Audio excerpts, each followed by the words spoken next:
السلام علیکم ورحمۃ اللہ وبرکاتہ۔ عزیز طلباء، علامہ اقبال اوپن یونیورسٹی کے ٹی وی اسٹوڈیوز سے ڈاکٹر محمد شاہد، اسسٹنٹ پروفیسر شعبہ حدیث و علوم حدیث آپ کی خدمت میں حاضر ہے۔ عزیز طلباء، پچھلے یونٹ کی طرح اس یونٹ میں بھی ہم نے کچھ منتخب احادیث شامل کی ہیں، اور یہ منتخب احادیث ان میں چن کر طلباء کے لیے بہت ہی جو زندگی کے مسائل سے متعلق ہیں یا آداب سے متعلق ہیں تو وہ شامل نصاب کی گئی ہیں۔ تو اس میں مسند احمد سے 6 احادیث لی گئی ہیں، مشکات سے 7 احادیث اور ریاض الصالحین سے بھی 7 احادیث لی گئی ہیں۔ تو مسند احمد میں احادیث کی ترتیب یہ ہے کہ اس میں سب سے پہلے حضرت ابوبکر صدیق رضی اللہ تعالیٰ عنہ کی روایات ہیں، پھر حضرت عمر رضی اللہ تعالیٰ عنہ کی، پھر حضرت عثمان رضی اللہ تعالیٰ عنہ کی، پھر حضرت علی رضی اللہ تعالیٰ عنہ کی، پھر مسند اہل بیت ہے، اور اسی طرح پھر اسی ترتیب سے دیگر صحابہ کرام کی احادیث ہیں۔ تو عزیز طلباء، سب سے پہلے ہم مسند احمد کی احادیث کو لیتے ہیں۔ اس میں ہم نے یہ بھی اہتمام کیا ہے کہ ایک حدیث حضرت ابوبکر صدیق رضی اللہ تعالیٰ عنہ سے لی ہے، پھر ایک حدیث حضرت عمر فاروق رضی اللہ تعالیٰ عنہ سے لی ہے، اسی طرح باقی احادیث اسی ترتیب سے ہم نے کی ہیں تاکہ طلباء کے سامنے ایک نمونہ آ جائے۔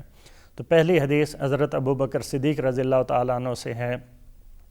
کہ آپ علیہ السلام کو یہ فرماتے ہوئے سنا کہ جب لوگ گناہ کا کام کرتے ہوئے دیکھیں اور اسے بدلنے کی کوشش نہ کریں تو عن قریب ان سب کو اللہ کا عذاب گھیر لے گا۔ مطلب یہ ہے کہ اگر کوئی برا کام یا برائی ہوتے ہوئے دیکھیں تو ہم اسے روکیں۔ دوسری حدیث حضرت عمر فاروق رضی اللہ تعالیٰ عنہ کی ہے کہ آپ علیہ السلام ارشاد فرماتے ہیں 2 نمازوں کے بعد کوئی نماز نہیں ہے۔ فجر کی نماز کے بعد طلوع آفتاب تک کوئی نماز نہ پڑھی جائے، اور اسی طرح عصر کی نماز کے بعد غروب آفتاب تک کوئی نماز نہ پڑھی جائے۔ تیسری حدیث حضرت عثمان بن عفان رضی اللہ تعالیٰ عنہ کی ہے۔ جناب رسول اللہ صلی اللہ علیہ وآلہ وسلم نے ارشاد فرمایا کہ جو شخص وضو کرے اور اچھی طرح وضو کرے پھر مسجد میں داخل ہو کر نماز پڑھے تو اگلی نماز پڑھنے تک اس کے سارے گناہ معاف ہو جائیں گے۔ چوتھی حدیث حضرت علی رضی اللہ تعالیٰ عنہ سے ہے۔ حضرت علی رضی اللہ تعالیٰ عنہ سے مروی ہے کہ جناب رسول اللہ صلی اللہ علیہ وآلہ وسلم نے ارشاد فرمایا جو شخص جان بوجھ کر میری طرف یعنی جناب رسول اللہ صلی اللہ علیہ وآلہ وسلم کی طرف کسی جھوٹی بات کی نسبت کرے گا تو اسے جہنم میں اپنا ٹھکانہ تیار کر لینا چاہیے۔ تو عزیز طلباء، ایک چیز ذہن میں رکھیں، یاد رکھیں کہ کوئی بھی حدیث آتی ہے تو اس کی پہلے تصدیق کر لی جائے۔ اسی طرح سوشل میڈیا پر کوئی چیز آتی ہے تو اپنے عمل میں لانے سے پہلے یا اسے فارورڈ کرنے سے پہلے اس کی تصدیق کر لی جائے تاکہ اس وعید سے آدمی بچ جائے۔ 5ویں حدیث مسند اہل بیت سے ہے، اور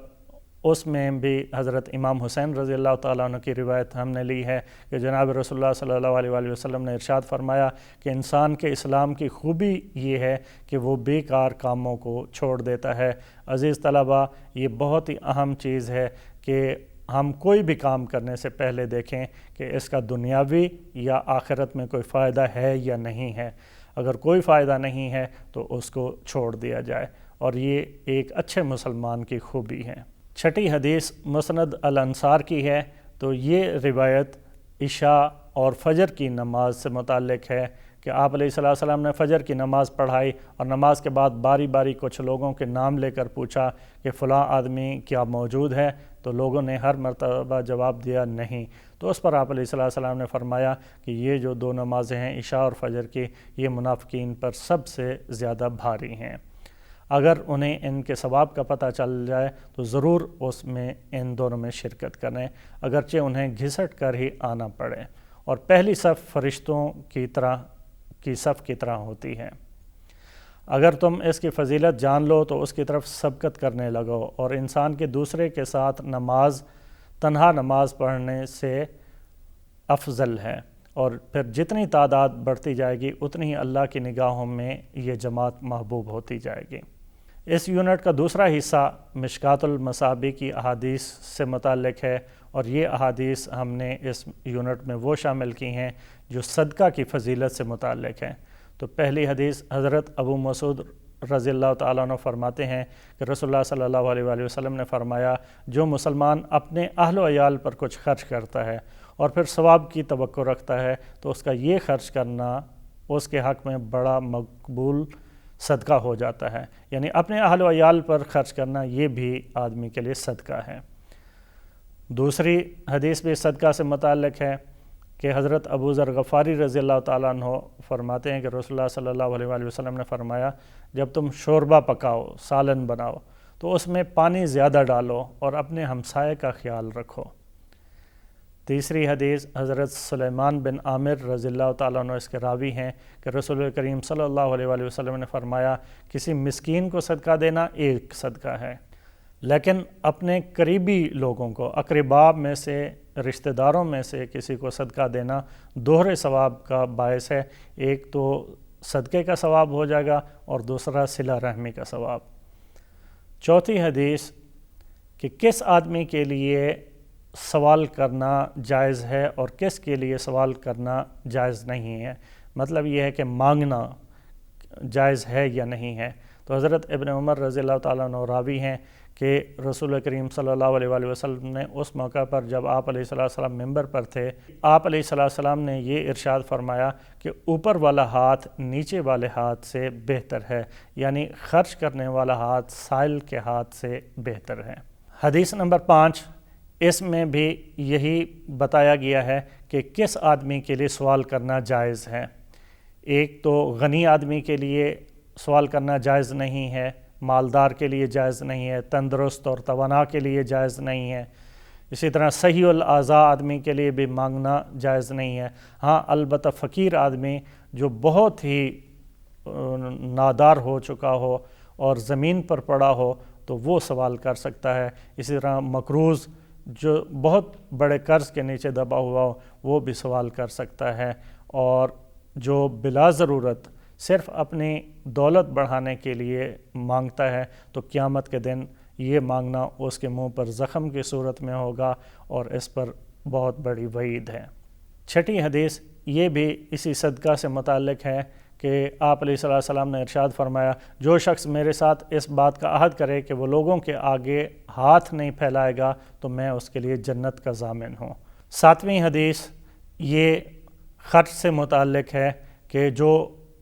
گن گن کر خرچ کرے گا تو اللہ تعالیٰ بھی اس کے ساتھ وہی معاملہ کرتا ہے، اس لیے بغیر گنے خرچ کرنا چاہیے اور جو بھی ضرورت سے زائد ہو وہ خرچ کرنا چاہیے۔ اس یونٹ کا تیسرا حصہ وہ ریاض الصالحین کی احادیث سے متعلق ہے، اس میں روزے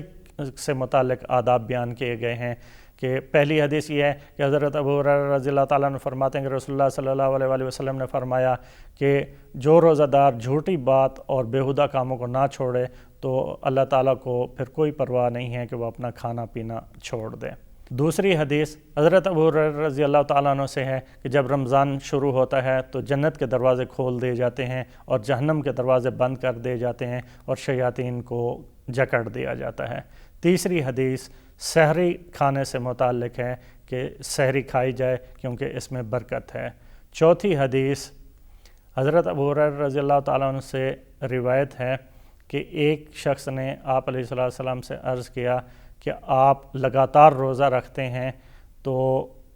گویا کہ اجازت مانگی، تو آپ علیہ السلام نے فرمایا کہ میری طرح کون شخص ہو سکتا ہے، مجھے تو اللہ تعالیٰ کھلاتا ہے پلاتا ہے۔ پانچویں حدیث روزہ افطار کرنے سے متعلق ہے کہ جو